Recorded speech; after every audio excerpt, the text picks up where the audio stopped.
बिस्मिल्लाहिर्रहमानिर्रहीम। अस्सलाम वालेकुम दोस्तों, कैसे हैं आप सब लोग। उम्मीद है खैरियत से होंगे। जी दोस्तों, आप लोग देख रहे हैं मेरा यूट्यूब चैनल जवाब दो विद नईम अहमद।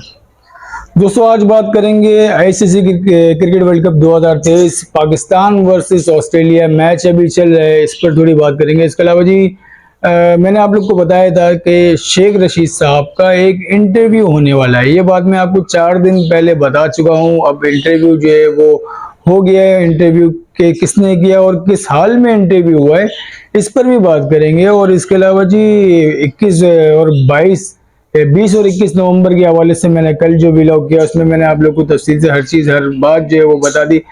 और जी एक हैशटैग जो है वो एमकेएम जो बानी एमकेएम अल्ताफ हुसैन साहब वाली जो एमकेएम है, ओरिजिनल एमकेएम जिसे कह लें, उनकी तरफ से एक हैशटैग चलाया जा रहा है। क्या हैशटैग चलाया जा रहा है उस पर भी बात करेंगे, और हैशटैग क्यों चलाया जा रहा है इस पर भी बात करेंगे। तो जी प्रोग्राम शुरू करने से पहले हमेशा की तरह मेरी आप लोगों से एक छोटी सी गुजारिश है, अगर आप लोगों ने मेरे चैनल को सब्सक्राइब नहीं किया तो चैनल को लाजमी सब्सक्राइब करें।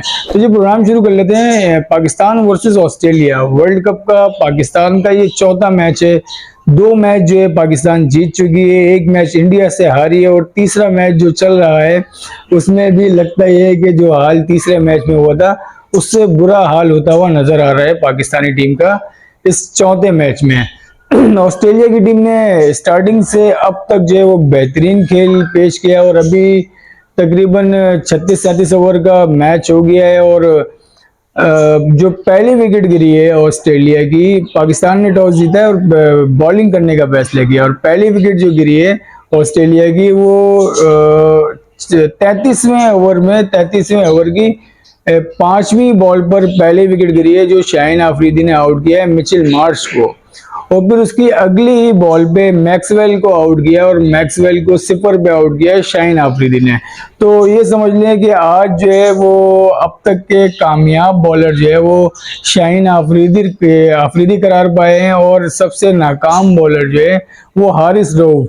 आप यकीन करें ऐसा कोई भुरकस निकाला है आज ऑस्ट्रेलिया के प्लेयर्स ने कि आपकी सोच होगी। और अभी मैं मैच देख रहा हूँ, 284 रन पे तीसरी विकेट गिर गई है, और स्टीव स्मिथ आउट हुए हैं अभी, और कॉर्डिन बोल्ड हुए हैं। ये ओसामा मीर ने तीसरी विकेट ली है। तो मतलब 2 विकेट जो है वो शाहीन शाह अफरीदी ने लिए, और तीसरी विकेट जो है वो ओसामा मीर ने लिए। और अब तक यही 2 बॉलर्स हैं जो अच्छा परफॉर्म कर रहे हैं। लेकिन खतरे की अलामत जो है वो अब तक ये है कि डेविड वार्नर जो है वो 134 रन बनाकर अब तक क्रीज पर मौजूद हैं, और डेविड वार्नर ने आज जो है हमारे पाकिस्तानी बॉलर्स का भुरकस निकाला है। तो जी भी पाकिस्तान की बैटिंग बाकी है। पाकिस्तान की बैटिंग का कुछ नहीं कह सकते। पाकिस्तान की बैटिंग 343 रन चेस भी कर सकता है, और 192 रन पे ऑल आउट भी हो जाते हैं। आज जो है पाकिस्तान की बॉलिंग और फील्डिंग जो है वो नहायत ही खराब रही है। जिस तरीके से आज कैच छोड़े गए, यहाँ तक कि कैप्टन बाबर आजम तक ने कैच आज ड्रॉप किया है। आज के मैच में एक बड़ी तब्दीली पाकिस्तान की तरफ से देखने में आई कि शादाब खान को बिठा के ओसामा मीर को चांस दिया गया, और ओसामा मीर जो है वो जो उनसे उम्मीदें की जा रही थी वो उम्मीदों पर पूरे अब तक जो है वो नहीं उतर सके। 1 विकेट अभी इन्होंने ली है। अभी देखते हैं, अभी तो पूरा मैच बाकी है, आगे क्या कुछ होता है इस मैच के हवाले से। पाकिस्तान की तो अभी बैटिंग लाइन है ना, तो हो सकता है भाई जो झंडे पाकिस्तानी टीम ने अपने पोस्टिंग की है ट्विटर पे, आप लोग को पता होगा कि हमारी पूरी टीम ने सिवाय बाबर आजम के पूरी टीम ने फलस्तीन के झंडे जो हैं वो ट्विटर पे पोस्ट किए हैं। तो हो सकता है दुआओं से कुछ हो जाए। खैर मैच है, मैच में हार जीत होती है। तो जी अब बात कर लेते हैं। मैंने आप लोग को आज से 4 दिन पहले बताया था कि एक इंटरव्यू हुआ है, और वो इंटरव्यू हुआ है एक इंटरव्यू आने वाला है, और वो इंटरव्यू आने वाला है शेख रशीद साहब का।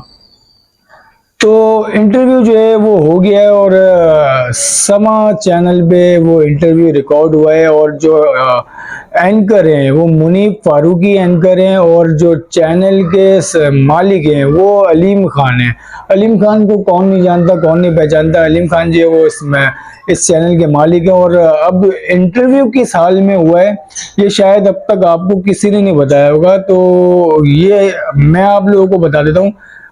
एक सहाफ़ी हैं, मशहूर ज़माना सहाफ़ी हैं, नाम मैं उनका नहीं लूँगा। उन्होंने अपना एक व्लॉग किया, अपने व्लॉग में वो बताते हैं कि शेख रशीद को कल जो है, कल रात तकरीबन 7 से 8 बजे के दरमियान घसीटते हुए कुछ लोग जो है वो समा के लाहौर में जो इनका हेड ऑफिस है वहां पर लेकर आए शेख रशीद को, घसीटते हुए, खींचते हुए, उनका गिरेबान फटा हुआ, बटन टूटे हुए, कोई पीछे से पकड़ा हुआ है, कोई आगे से पकड़ा हुआ है, और लाके उन्होंने समा के ऑफिस में बिठाया। समा के जो ऑनर हैं अलीम खान, उनके ऑफिस में लाके बिठाया जाता है। फिर मुनीफ फारूकी जो एंकर पर्सन है उनको बुलाया जाता है।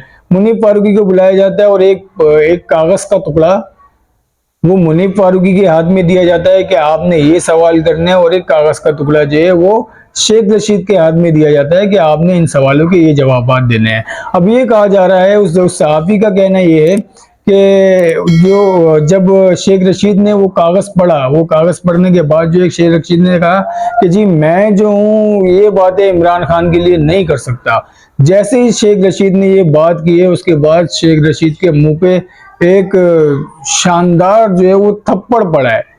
एक ऐसा थप्पड़ जो है पूरा, मतलब वहां पे स्टाफ मौजूद है, समा न्यूज का वहां पे स्टाफ मौजूद है, तमाम लोग जो है वहां पे बैठे हुए हैं, उन सबकी मौजूदगी में जो है शेख रशीद के मुंह पे शानदार एक थप्पड़ पड़ा।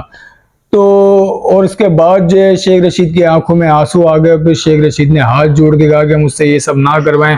लेकिन फिर कहा जा रहा है कि वो इंटरव्यू हो गया है, और इंटरव्यू कब नशर होगा ये अब तक किसी को नहीं पता। इंटरव्यू तो ऑन एयर होना है, अब कब होना है ये अभी तक किसी को भी नहीं पता।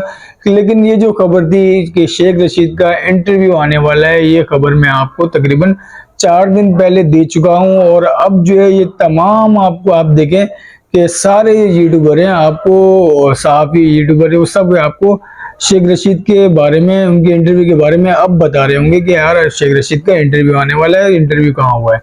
तो खैर होता है, किसी को पहले पता चल जाता है, किसी को बाद में पता चल जाता है, ये तो काम का हिस्सा है, पार्ट है ये तो।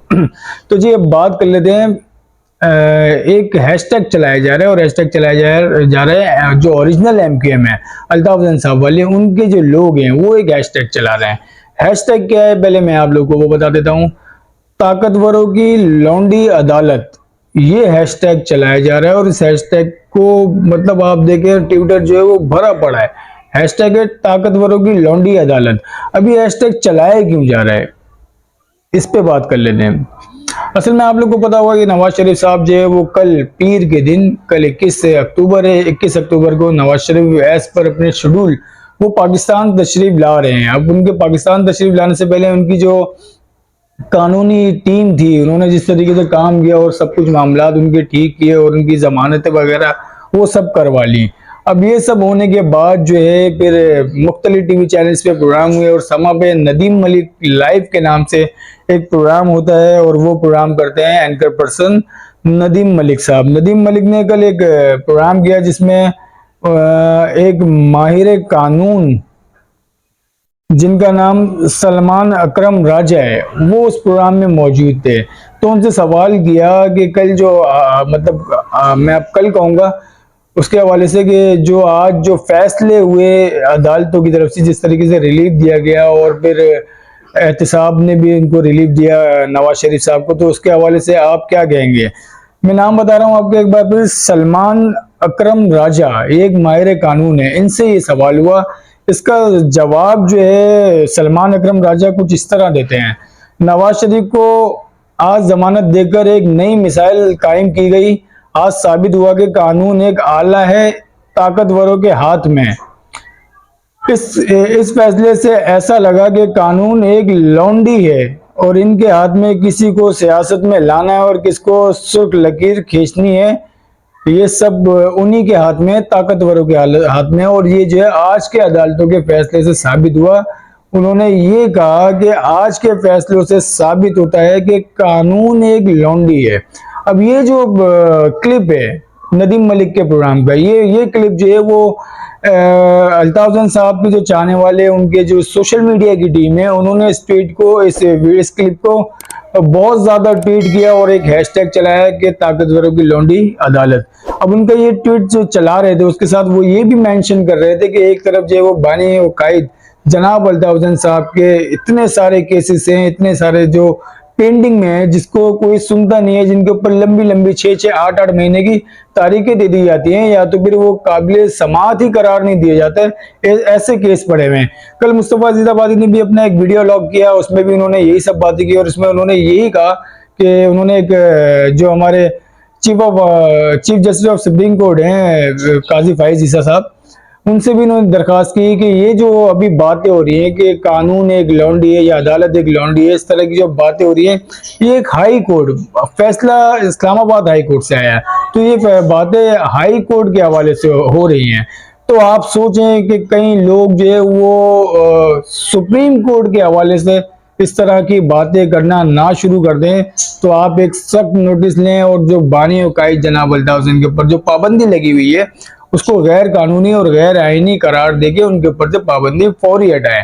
तो ये हैशटैग जो है अभी एमकेएम जो ओरिजिनल एमकेएम है उनकी तरफ से चलाया जा रहा है, ताकतवरों की लौंडी अदालत। अभी एक ऐसा मैंने कभी नहीं देखा इस तरह का हैशटैग चलते हुए। खैर, अब जी बात कर लेते हैं थोड़ा अक्टूबर, अभी अक्टूबर चल रहा है, नवंबर की 20 और 21 तारीख को क्या होने वाला है।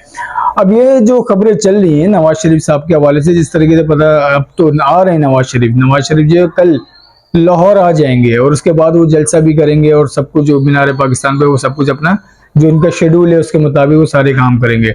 अब जिस तरीके से नवाज शरीफ साहब को रिलीफ दिया गया, उनके ऊपर से केसेस खत्म किए जा रहे हैं, उनको जो है वो जमानतें दी जा रही हैं, जिस तरीके से थोक के हिसाब से जमानतें इमरान खान को दी जाती थी किसी दौर में, उस बिल्कुल इसी तरीके से अब जो है वो नवाज शरीफ पे बहुत ज्यादा मतलब क्या कहते हैं उसको, उनको भी नवाजा जा रहा है नवाज शरीफ साहब को भी। तो अब देखते हैं जी ये सब होने के बाद जो है अब लोगों का कहना है कि अगला नंबर जो है वो बानी वकायद जनाब अल्ताफ हुसैन साहब का है, और इसी तरीके से अल्ताफ हुसैन साहब के हवाले से भी कुछ कहा यह जा रहा है कि ताकतवर जो हल्के हैं उन्होंने सोचना शुरू कर दिया है, और हो सकता है कि जिस तरीके से इमरान नवाज शरीफ साहब को इवन फील्ड से लेवल फील्ड तक लेकर आया जा रहा है, इसी तरीके से बानी वकायद अल्ताफ हुसैन साहब के लिए भी कोई रास्ता निकाला जाएगा, कोई रास्ता बनाया जाएगा। इसके अलावा जी आज जो है एमकेएम पाकिस्तान फलस्तीन से इज़हार यकजहती के लिए रैली कर रही है। रैली में जो मामलात हैं वो हम आपको अपने अगले व्लॉग में बताएंगे, वहाँ क्या हुआ क्या नहीं हुआ। तो खैर, अभी जो मामलात चल रहे हैं बानी वकायद के ऊपर से पाबंदी हटाने के, जो 20 और 21 नवंबर की बातें चल रही हैं, उसकी वजह ये है कि रिलीफ दिया जा रहा है नवाज शरीफ को, और फिर ये भी कहा जा रहा है कि कुछ ताकतवर हल्के जो हैं वो इसके ऊपर सोच रहे हैं। अब यहाँ मैं फिर वो एक बात दोबारा कहूंगा कि अगर ताकतवर हल्के सोच रहे हैं, इस तरह की खबरें आई हुई हैं कुछ लोगों के पास, तो फिर बानी एमकेएम को भी एक बार सोचना पड़ेगा, किसी के लिए नहीं तो अपने चाहने वाले अपने वोटर सपोर्टर्स के बारे में सोचना पड़ेगा। मेरा व्लॉग कैसा लगा अपना फीडबैक लाजमी दिएगा, और हो सके तो मेरे यूट्यूब चैनल को लाजमी सब्सक्राइब करें। मुझे इजाजत दें, अल्लाह हाफिज।